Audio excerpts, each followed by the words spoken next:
Adobe Systems saw its potential and acquired the rights to distribute and further develop the software. The first version of Adobe Photoshop, Photoshop 1.0, was released in 1990, thanks to the Knoll brothers' collaboration and innovation.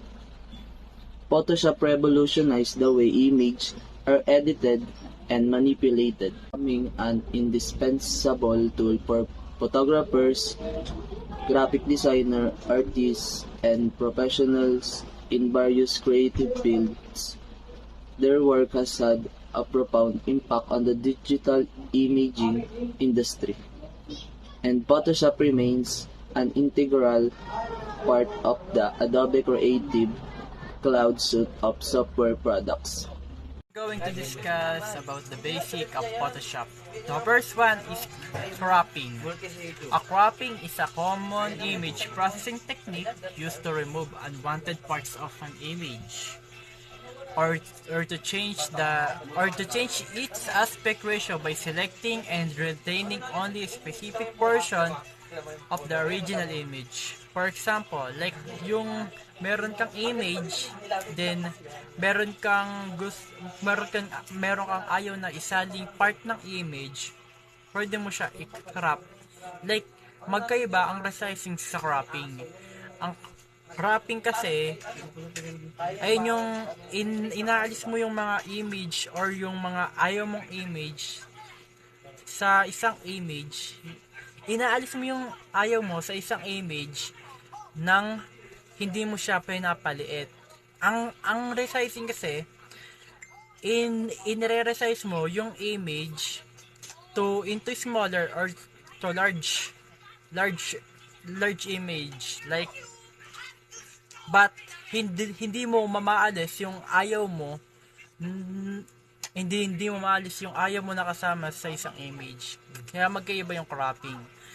This process is typically done using image editing software, like meron na tayong mga like iba't ibang mga software, like sa Photoshop meron tayong pang crop using our own device, our own phones, like that.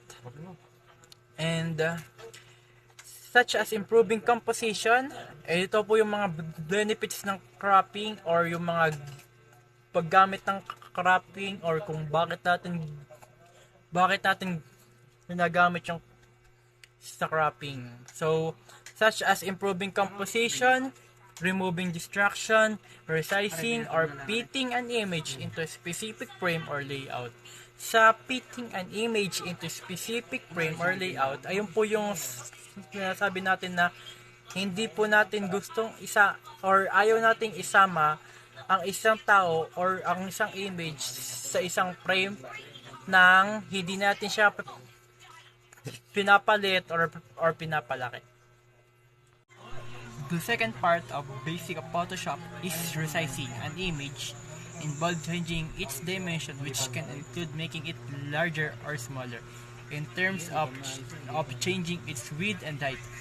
This process is commonly used in various contexts such as web design, graphic design, printing, and photography to adjust an image size to fit a specific purpose or layout. Resizing can be performed using image editing software, online tools, or even codes. Like resizing is a common part that we all know or that we very well known because we're using it by our daily lives.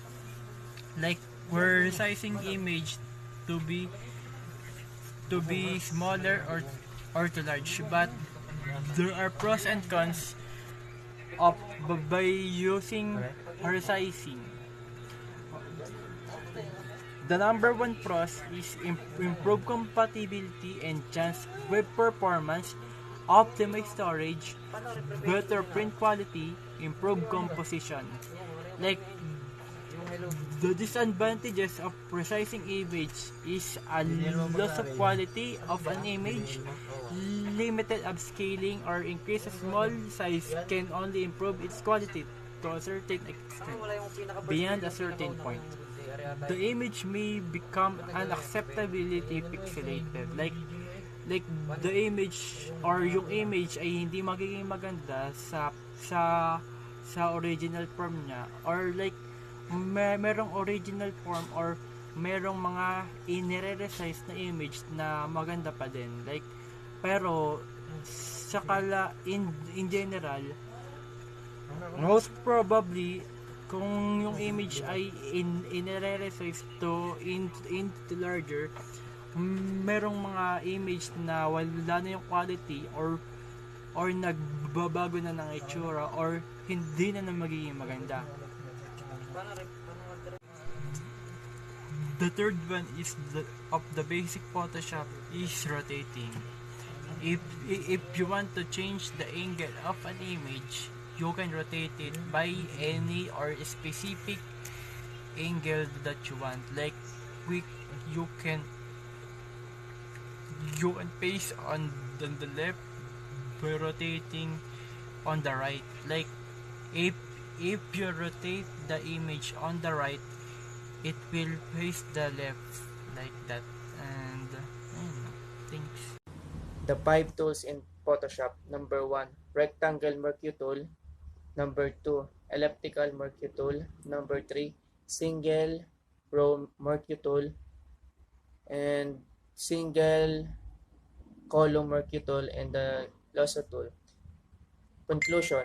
I hope this course has helped you get your creative uses flowing and has inspired you to create some photo composites of your own. Let's take a quick look through all your layers and go through what we have learned about this photo manipulation in Photoshop. That's all. Thank you.